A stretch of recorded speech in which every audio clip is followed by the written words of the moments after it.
গত 28/5/2024 তারিখে সে আমাকে তার ফোনের ইমো দিয়ে আমার ইমোতে ফোন দিয়ে বলে যে তোমার ভাবি খুব অসুস্থ, গুরুতর অসুস্থ, তাকে হসপিটালে অ্যাডমিট করাতে হবে, তুমি একটু আমাদের বাসায় আসো। তখন আমার 4 বছরের একটা বাচ্চা আছে। আমি তখন আমার বাচ্চাকে আমার শাশুড়ির কাছে রেখে আমি তার বাসায় যাই। যাওয়ার পরে আমি যেয়ে দেখি যে তার বাসায় কোনো ভাবি অসুস্থ তো দূরেই থাক, ভাবি বাসায় নেই। তখন আমি যখন তাকে বলি যে দাদু, আমরা তাকে দাদু বলি, তখন আমরা যখন বলি যে দাদু, আমি বলি যে দাদু ভাবি কই, সে বলে কি না তোমার ভাবি তো বাসায় নেই। তখন আমি বললাম যে তাহলে আপনি যে বললেন যে ভাবি অসুস্থ, তাহলে মিথ্যা কথা কেন বললেন?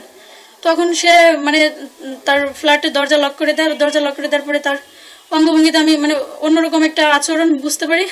আমি যখন চলে আসতে যাই তখন সে জোর করে আমার মুখ বন্ধ করে তার রুমে নিয়ে তার খাটের উপরে আমার ইচ্ছার বিরুদ্ধে আমাকে জোরপূর্বক ধর্ষণ করে, এবং ধর্ষণের সময় সে তার মোবাইল ফোনে এটা ভিডিও করে।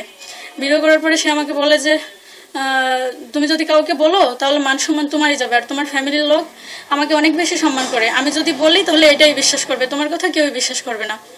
এক পর্যায়ে আমাকে অনেক ভয় ভীতি দেখালে আমি এটা গোপন রাখি, আমি কাউকে বলি না।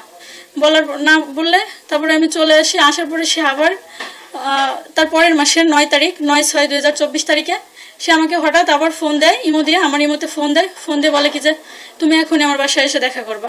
তখন আমি যখন যাইতে না করি তখন সে আমাকে বলে কি যে তুমি যদি না আসো, আমি কিন্তু এটা লোক সমাজে যদি ভাইরাল করে দিই ফেসবুকে, তাহলে কিন্তু তুমি স্বামীর সংসার করতে পারবে না, আর বুঝোই তো কি হবে।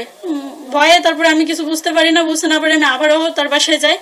যাওয়ার পরে সে আমাকে আবারও ইচ্ছার বিরুদ্ধে আমার সাথে জোরপূর্বক ধর্ষণ করার পরে তারপরে আমি বাসায় চলে আসার পরে ওই মাসেরই আবার 13 তারিখে 13/6 সে আমাকে আবার ফোন দিয়ে বলে কি যে তোমার আমার বাসায় আবার আসতে হবে। তখন আমি মনে করছি যে আমি আর যাইতাম না, তাই তো আমার যাই হোক।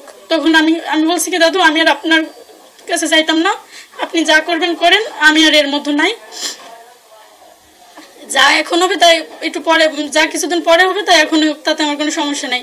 আমি মনে করি যে সে হয়তো বা শুধু আমাকে ভয় দিয়েছে, সেরকম কোনো কিছুই করবে না।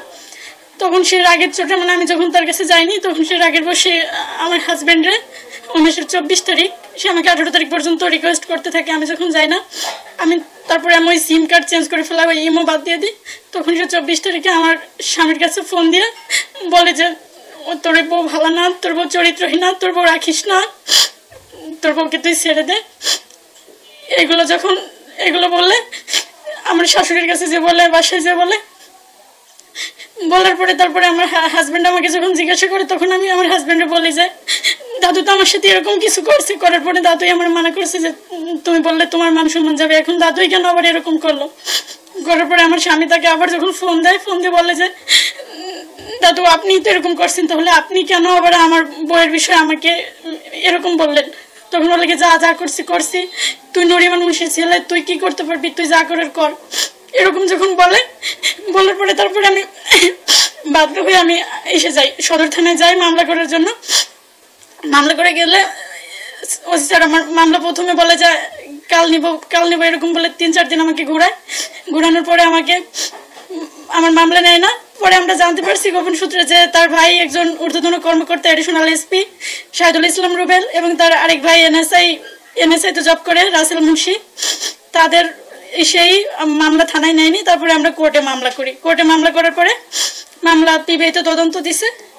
এখন তারা এই যে গত 15/11/2024 তারিখে তার ওই রাসেল ভাই এবং এই কিছু ইউনিয়ন আওয়ামী লীগ কিছু সভাপতি, শ্রমিক লীগের কিছু আওয়ামী লীগের নেতাকর্মীকে নিয়ে আমাদের বাসায় আসার পরে তারা বলে যে মামলা উঠাই ফেলানোর জন্য। তা আমরা মামলা উঠাইতে যখন রাজি হইনি, তখন তারা আমাদের ভয় দিচ্ছে যে থানা থেকে যেরকম মামলা নিতে দেয়নি, ঠিক একইভাবে পিবিআই থেকেও রিপোর্ট নেগেটিভ করাবো, তোমরা মামলা মীমাংসা না করলেও আমাদের সমস্যা নেই, আমরা ওটা যে কোনোভাবে রিপোর্ট নেগেটিভ করাবো। বিভিন্ন মাস্তান ভাড়া করে হুমকি টমকি দিচ্ছে, তাদের হাত পা ভেঙে দেবে, তাদের মেরে ফেলবে। তাই আমি এখন গণমাধ্যম কর্মীদের সাহায্য নিয়ে আইনের কাছে এবং দেশবাসীর কাছে এর সঠিক বিচারের জন্য অনুরোধ করতেছি।